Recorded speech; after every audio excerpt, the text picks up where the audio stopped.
നമസ്കാരം. Artificial intelligence, ചുരുക്കത്തിൽ AI. നമ്മളെല്ലാവരും ദിവസവും കേൾക്കുന്നൊരു വാക്കാണിതല്ലേ? പക്ഷേ ശരിക്കും എന്താണിത്? ഭയങ്കര കോംപ്ലിക്കേറ്റഡ് ആണോ? ഒന്നുമില്ല. നമുക്കിത് വളരെ ലളിതമായി ഒന്ന് മനസ്സിലാക്കിയെടുക്കാം. ദാ ഒന്ന് കണ്ണടച്ച് ആലോചിച്ചു നോക്കി. നിങ്ങളുടെ അലമാര, അതിലെ തുണിയെല്ലാം നിങ്ങൾക്ക് ഇഷ്ടമുള്ള പോലെ ഒട്ടും ചുളിവില്ലാതെ പെർഫെക്റ്റായി മടക്കി വെക്കുന്നൊരു മെഷീൻ. അതുമല്ലെങ്കിൽ വീട്ടിലെ ഓരോരുത്തർക്കും അവർക്കിഷ്ടമുള്ള സ്ട്രോങ്ങിലും മധുരത്തിലുമൊക്കെ കാപ്പി ഉണ്ടാക്കി കറക്റ്റ് സമയത്ത് കൊണ്ടുതരുന്ന ഒരു ഉപകരണം. എങ്ങനെയുണ്ടാകും? നമ്മുടെ പണിയൊക്കെ പകുതി കുറയില്ലേ? കേൾക്കുമ്പോൾ ഇതൊക്കെ വല്ല സയൻസ് ഫിക്ഷൻ സിനിമയിലെ കഥ പോലെ തോന്നുന്നുണ്ടല്ലേ? പക്ഷേ ഇതൊക്കെ ശരിക്കും ഇവിടെ നമ്മുടെ കൂടെ തന്നെയുണ്ടോ? സത്യം പറഞ്ഞാൽ നമ്മൾ അറിയാതെ തന്നെ AI നമ്മുടെയൊക്കെ ജീവിതത്തിൻ്റെ ഒരു ഭാഗമായി കഴിഞ്ഞു. രാവിലെ എഴുന്നേറ്റ് ഫോൺ എടുക്കുമ്പോൾ മുതൽ തുടങ്ങും ഇതിൻ്റെ കളി. നമ്മൾ ഓടിക്കുന്ന കാറിൽ, നമ്മൾ സ്ക്രോൾ ചെയ്യുന്ന സോഷ്യൽ മീഡിയ ഫീഡിൽ, കളിക്കുന്ന വീഡിയോ ഗെയിമിൽ, എന്തിനധികം പറയുന്നു, ബാങ്കിങ് ട്രാൻസാക്ഷനുകളിലും റോഡിലെ സർവൈലൻസ് ക്യാമറകളിലും വരെ AI പണിയെടുക്കുന്നുണ്ട്. അപ്പോൾ ശരി, ഈ പറയുന്ന AI നമ്മുടെ ചുറ്റുമുണ്ടെങ്കിൽ എന്താണ് ഒരു സാധാരണ മെഷീനെ ഒരു ഇന്റലിജന്റ് മെഷീനാക്കി മാറ്റുന്നത്? എപ്പോഴാണ് നമ്മളൊരു ഉപകരണത്തിന് ബുദ്ധിയുണ്ട് എന്ന് പറയുക? നമുക്കിതൊന്ന് മനസ്സിലാക്കാൻ ഒരു റോബോട്ടിന്റെ കാര്യം ആലോചിക്കാം. എളുപ്പമാണ്. അപ്പോൾ ഒരു മെഷീന് ശരിക്കുള്ള ബുദ്ധിയുണ്ടെന്ന് പറയണമെങ്കിൽ അതിന് 3 പ്രധാന കഴിവുകൾ വേണം. ഒന്നാമത്തേത്, പുതിയ സാഹചര്യങ്ങൾക്കനുസരിച്ച് പ്രവർത്തിക്കാൻ പഠിക്കുക. അതായത് നമ്മൾ പറഞ്ഞ ആ റോബോട്ട് ഒരു പാടത്തുകൂടെ നടക്കുമ്പോൾ വെളിച്ചം കുറഞ്ഞാലും നിലം കല്ല് നിറഞ്ഞതായാലും വീഴാതെ നടക്കാൻ പഠിക്കുന്നത് പോലെ. രണ്ടാമത്തേത്, കാര്യങ്ങൾ മനസ്സിലാക്കി തീരുമാനമെടുക്കാനുള്ള കഴിവ്.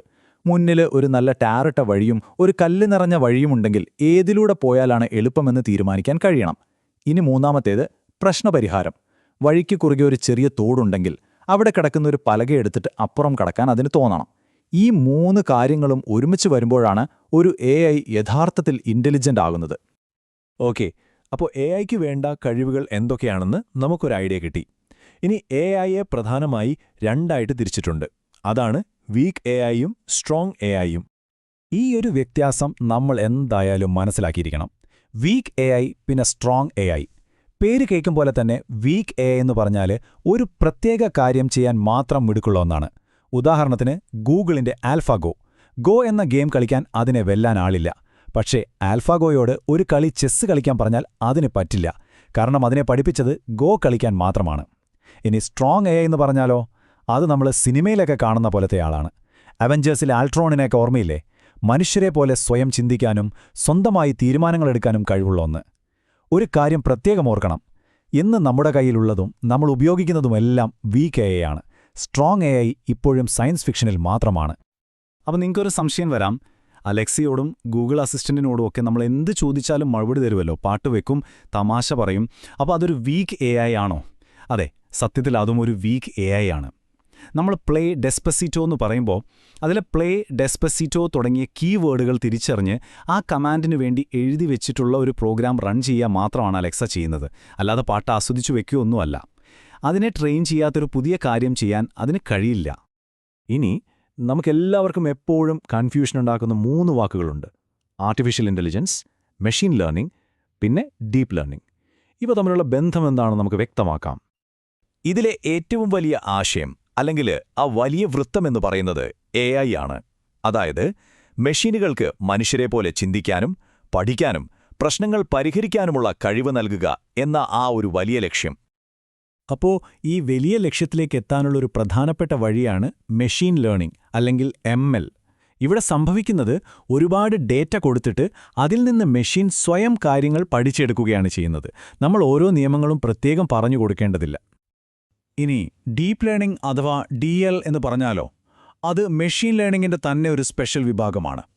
മനുഷ്യന്റെ തലച്ചോറിലെ ന്യൂറോണുകളുടെ പ്രവർത്തനത്തിൽ നിന്ന് പ്രചോദനം ഉൾക്കൊണ്ടാണ് ഇത് പ്രവർത്തിക്കുന്നത്. വളരെ സങ്കീർണമായ പാറ്റേണുകൾ തിരിച്ചറിയാനൊക്കെ ഇത് സഹായിക്കും. അപ്പോൾ ചുരുക്കി പറഞ്ഞാൽ AI എന്ന വലിയൊരു സെറ്റിനകത്ത് വരുന്ന ഒരു സബ്സെറ്റാണ് ML. അതിൻ്റെ ഉള്ളിൽ വരുന്ന ഒന്നാണ് DL. ഓക്കെ, അപ്പോൾ നമ്മൾ AIയുടെ ഇന്നത്തെ അവസ്ഥയെക്കുറിച്ചാണ് ഇത്രയും നേരം സംസാരിച്ചതല്ലേ? ഇനി നമുക്ക് കുറച്ച് ഭാവിയിലേക്കൊന്ന് പോയി നോക്കാം. എന്തൊക്കെയാണ് വരാനിരിക്കുന്നത്? ഫ്യൂച്ചറിസ്റ്റുകൾ, അതായത് ഭാവിയെപ്പറ്റി പഠിക്കുന്ന ആളുകൾ പറയുന്നൊരു പ്രധാനപ്പെട്ട വാക്കാണ് സിംഗുലാരിറ്റി. എന്താണത്? അതായത് ആർട്ടിഫിഷ്യൽ ഇന്റലിജൻസ് മനുഷ്യന്റെ ബുദ്ധിയെ മറികടക്കുന്ന ആ ഒരു പോയിന്റ്. ഇന്ന് നമ്മൾ വീക്ക് AIയുടെ കാലത്താണ് ജീവിക്കുന്നത്. പക്ഷേ ഒരു 2045 ആവുമ്പോഴേക്കും AI മനുഷ്യനോളം തന്നെ അല്ലെങ്കിൽ അതിനേക്കാൾ ബുദ്ധിയുള്ളതായി മാറുമെന്നാണ് പലരും പ്രവചിക്കുന്നത്. ഈ രംഗത്തെ ഒരു പ്രധാനിയായ റേ കേഴ്സ്വെയിൽ പറയുന്നത് എന്താണെന്ന് കേട്ടോളൂ. അദ്ദേഹത്തിന്റെ പ്രവചനം ഇങ്ങനെയാണ്: 2045ഓടെ മനുഷ്യനോളം തന്നെ സ്മാർട്ടായ റോബോട്ടുകൾ യാഥാർത്ഥ്യമാകും. ഒന്നാലോചിച്ചു നോക്കൂ. ഇലോൺ മസ്കിൻ്റേതായി പറയപ്പെടുന്ന ഒരു പ്രവചനമുണ്ട്. അത് ഇതിലും ഒരു പടി കൂടി കടന്നതാണ്. AI ചിപ്പുകൾ നമ്മുടെ തലച്ചോറിൽ ഘടിപ്പിച്ച് മനുഷ്യന്റെ കഴിവും ബുദ്ധിയും വർദ്ധിപ്പിക്കുമെന്ന്. അതായത് നമ്മൾ ഭാഗികമായി യന്ത്രങ്ങളായി അല്ലെങ്കിൽ സൈബോർഗുകളായി മാറുമെന്ന്. ഇതൊക്കെ കേൾക്കുമ്പോൾ നമ്മൾ വളരെ ഗൗരവമുള്ള ഒരു ചോദ്യത്തിന്റെ മുന്നിലാണെത്തുന്നത്. മനുഷ്യനും ഈ നിർമ്മിത ബുദ്ധിയും തമ്മിലിങ്ങനെ ലയിച്ചു ചേർന്നാൽ നമ്മൾ ശരിക്കും എന്തായി മാറും? മനുഷ്യൻ എന്ന നിർവചനം തന്നെ മാറുമോ? ഈ ഒരു ചോദ്യം നിങ്ങൾക്കായി വിട്ടുതന്നുകൊണ്ട് ഇന്നത്തെ ഈ വിവരണം നമുക്ക് അവസാനിപ്പിക്കാം. ഇതിനെപ്പറ്റി ഒന്ന് ചിന്തിച്ചു നോക്കൂ.